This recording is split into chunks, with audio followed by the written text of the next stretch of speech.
Outlet पर होगा आपके सारे फिजिक्स केमिस्ट्री मैथ्स डाउट्स का सफाया। बस अपने फोन से क्वेश्चन की फोटो खींचो, क्रॉप करो और तुरंत वीडियो सोल्यूशन पाओ। डाउनलोड कीजिए डाउटलेट ऐप अभी या फिर व्हाट्सएप कीजिए अपने डाउट्स 8 400 400 400 पर।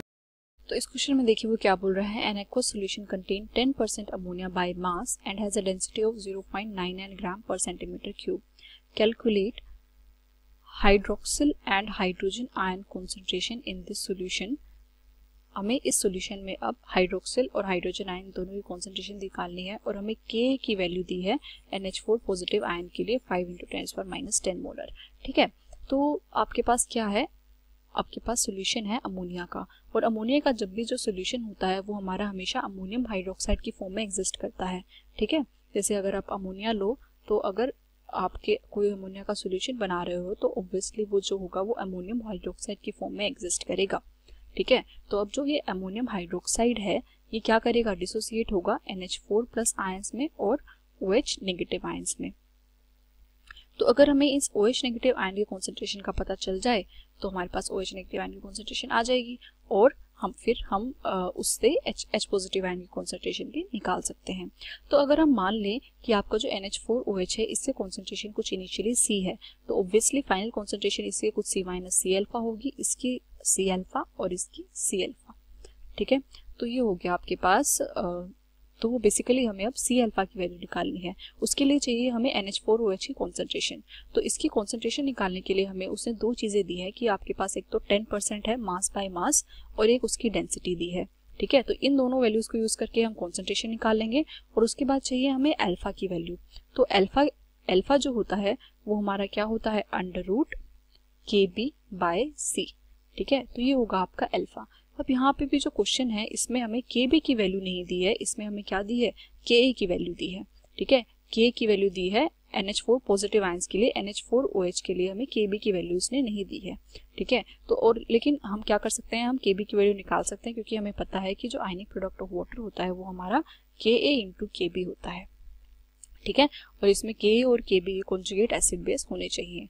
ठीक है, तो इसमें आपके पास K की वैल्यू अगर NH4 पॉजिटिव आयंस की दे रखी है तो हम NH4OH के लिए KB की वैल्यू निकाल सकते हैं।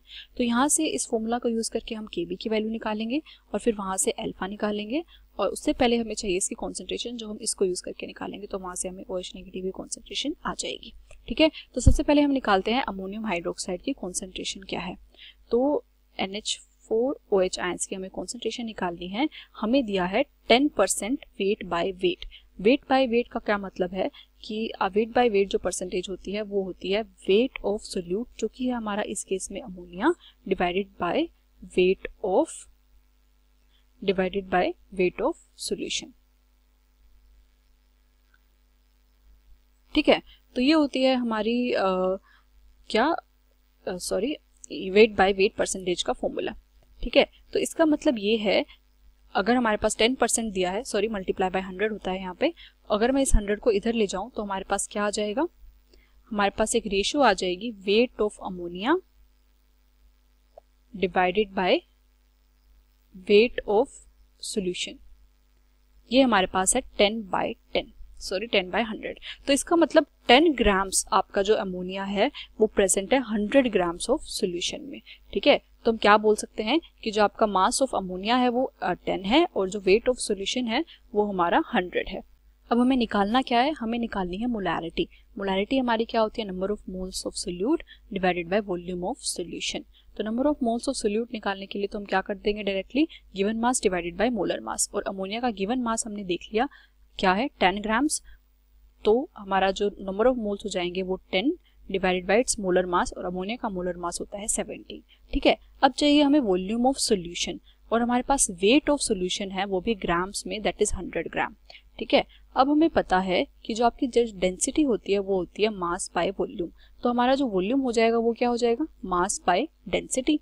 ठीक है, तो वॉल्यूम ऑफ सॉल्यूशन आपका आ जाएगा मास बाय डेंसिटी, लेकिन अब जो ये वॉल्यूम आएगा ये आपका आएगा सेंटीमीटर क्यूब में, क्योंकि आपकी डेंसिटी जो है वो सेंटीमीटर क्यूब में दे रखी है। ठीक है, और आपको पता है कि जो 1 सेंटीमीटर क्यूब होता है वो हमारा किसके इक्वल होता है, 1 ml के इक्वल होता है। तो इसका मतलब अब जो वॉल्यूम आएगा हमारा वो ml में आएगा, तो हमें उसको लीटर्स में भी कन्वर्ट करना पड़ेगा क्योंकि यहाँ पे हमें सॉल्यूशन में वॉल्यूम लीटर्स में चाहिए।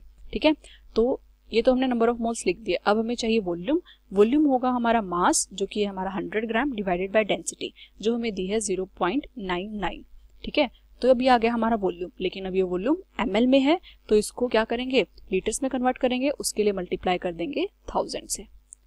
ठीक है, तो ये आ गया आपका फाइनली कि कितनी मोलैरिटी होगी या फिर कितनी कॉन्सेंट्रेशन होगी आपकी NH4OH की। तो अगर हम इसको सोल्व करते हैं फाइनली तो हमारे पास इसका आंसर कुछ आता है 5.82।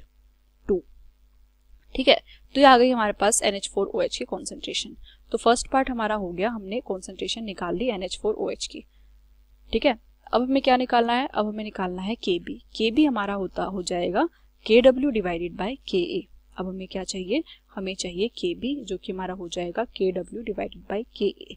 अब Kw की वैल्यू हमें पता है 10⁻14 होती है और Ka की वैल्यू हमें क्वेश्चन में दे रखी है, दैट इज 5 × 10⁻10।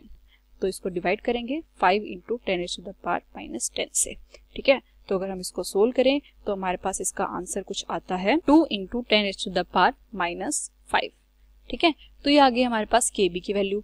अब Kb की वैल्यू भी आ गई हमारे पास। अब Kb की वैल्यू आ गई, कॉन्सेंट्रेशन की वैल्यू आ गई, तो हम अल्फा की वैल्यू निकाल लेंगे और फिर अल्फा की वैल्यू से हम OH नेगेटिव आयन की कॉन्सेंट्रेशन निकाल लेंगे। ठीक है, तो अब हम निकालते हैं अपने अल्फा की वैल्यू। तो अल्फा हमारा क्या होगा, √of Kb divided by C। ठीक है, तो Kb की वैल्यू हमारे पास क्या आई है, 2 × 10⁻5। कॉन्सेंट्रेशन की वैल्यू हमने निकाल ली है, कॉन्सेंट्रेशन की वैल्यू आई है हमारे पास 5.82। ठीक है, तो अगर हम इसको सोल्व करें तो हमारे पास जो अल्फा है इसकी वैल्यू हमारे पास आती है, या फिर हम एक काम करते हैं अल्फा को अभी ऐसे ही छोड़ देते हैं और इसको बाद में सोल्व करते हैं। ठीक है, तो हमारी जो OH नेगेटिव आयन की कॉन्सेंट्रेशन होगी वो हमारी क्या है, C�alpha। ठीक है, यहाँ से हमारे पास OH नेगेटिव कॉन्सेंट्रेशन यहाँ से क्या आई थी, C�alpha। तो C�alpha मतलब concentration that is 5.82 multiply by alpha, जो वैल्यू हमारी यहाँ से आई है। यहाँ से हमारी क्या वैल्यू आई है, √2 × 10⁻5 डिवाइडेड बाय 5.82। ठीक है, अब अगर इस 5.82 को हम अंदर लेके जाएंगे तो इसका स्क्वायर हो जाएगा, तो आपके पास जो अंडर है इसमें हमारे पास क्या बचेगा, 2 × 10⁻5 मल्टीप्लाई बाय 5.82। ठीक है, अगर हम इस 5.82 को अंदर लेके जाएं अंडर के तो ये हो जाएगा 5.82 का स्क्वायर। ठीक है, और इस स्क्वायर से ये कैंसिल आउट हो जाएगा एक वैल्यू, तो ये आ गया हमारे पास। अब अगर इस वैल्यू को हम सोल्व करें तो हमारे पास इसकी वैल्यू आती है 1.07 × 10⁻2 मोलर। ठीक है, तो ये आ गई हमारे पास OH नेगेटिव आयन की कॉन्सेंट्रेशन।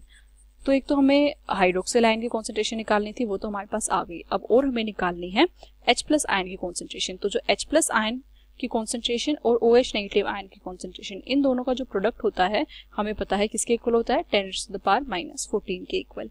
तो यहाँ से हम क्या करेंगे, H पॉजिटिव आयन की कॉन्सेंट्रेशन की वैल्यू निकालेंगे, तो वो हमारे पास हो जाएगी 10⁻14 divided by OH negative ion की कॉन्सेंट्रेशन दैट इज 1.07 × 10⁻2।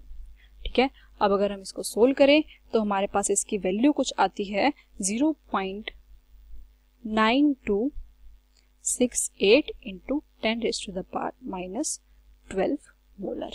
ठीक है, तो ये आ गई हमारे पास H पॉजिटिव आयन की कॉन्सेंट्रेशन। तो हमने दोनों OH नेगेटिव और H पॉजिटिव आयन की कॉन्सेंट्रेशन निकाल ली जो कि हमसे क्वेश्चन में पूछा गया था। ठीक है।